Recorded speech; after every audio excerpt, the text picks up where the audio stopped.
Hi everyone, welcome back to my channel, and today my topic about cells, tissues, and organs. These are all very separate words, but as you go into my presentation, you will see how they're all related to each other. Let's move on to see what's underneath the skin. Only some things that are underneath the skin are cells, tissues, and organs. These tiny organelles will make up a cell. And a lot of these cells combined will make a tissue. A whole organ is a whole wall of tissues. So this performs an organ system and eventually leads to the human body, which is this picture.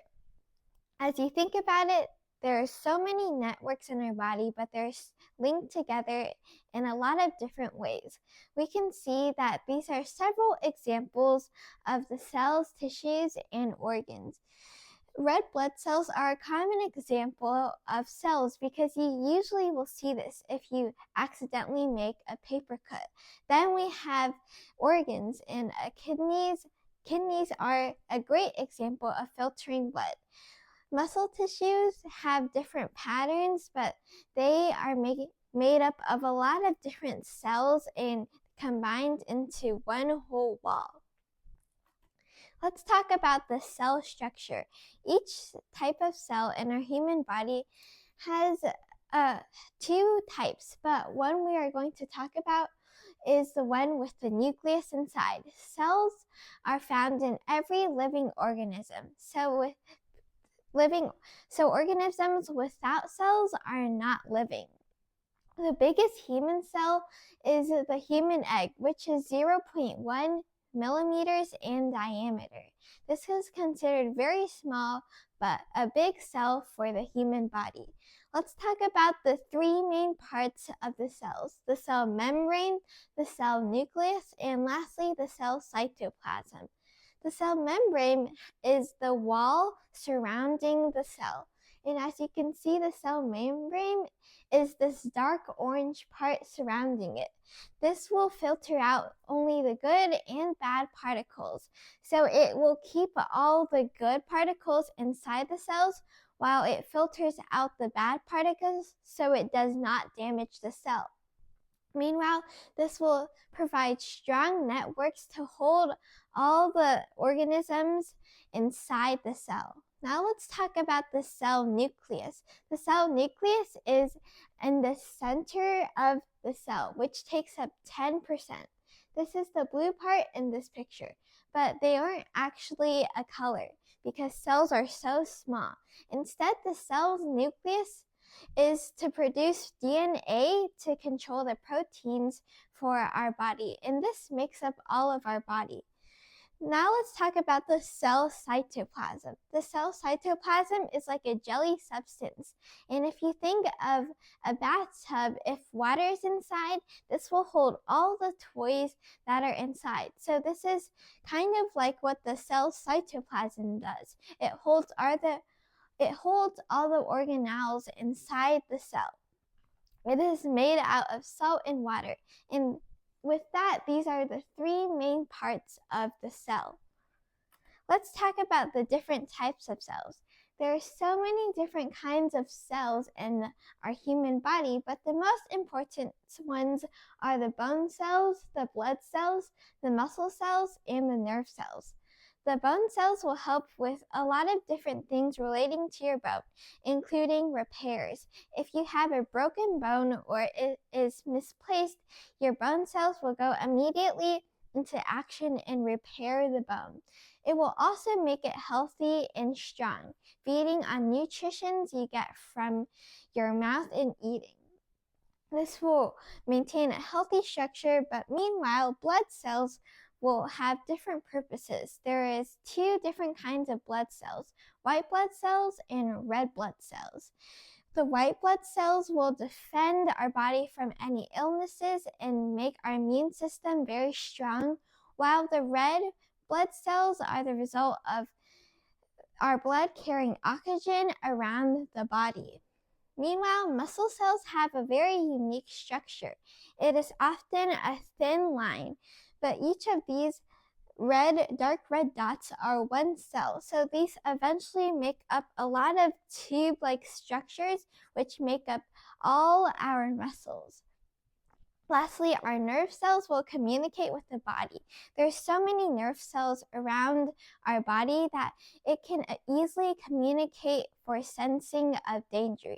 If you go near fire, you can be able to sense that it has a lot of heat, so you move away from it. This is the cause of our nerve cells keeping us safe. Moving on to tissues. Tissues are actually just a long wall of all the cells in our human body. These are large structures connecting the body together because they are found in all our body parts.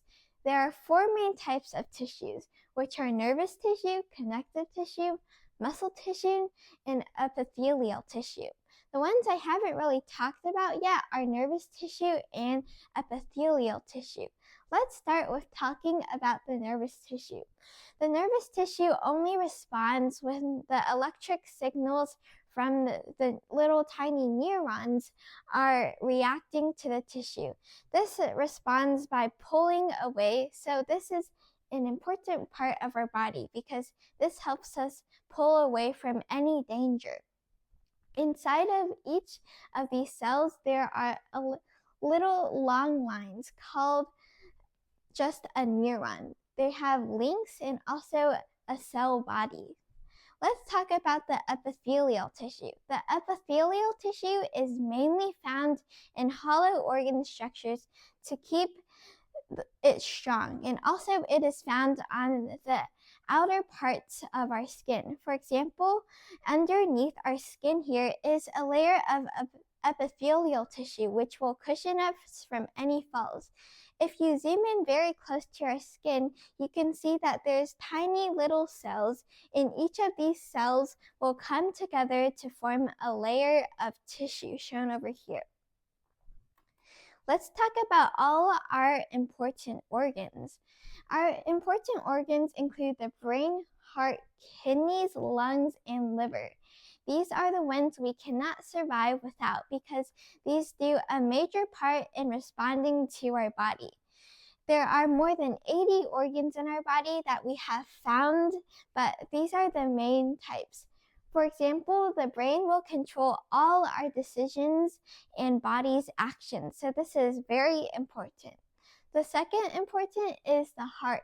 The heart will pump all the oxygen into our body, so our muscles or our cells or our organs are able to move easily. Then our kidneys are vital for our body because they filter blood in and out.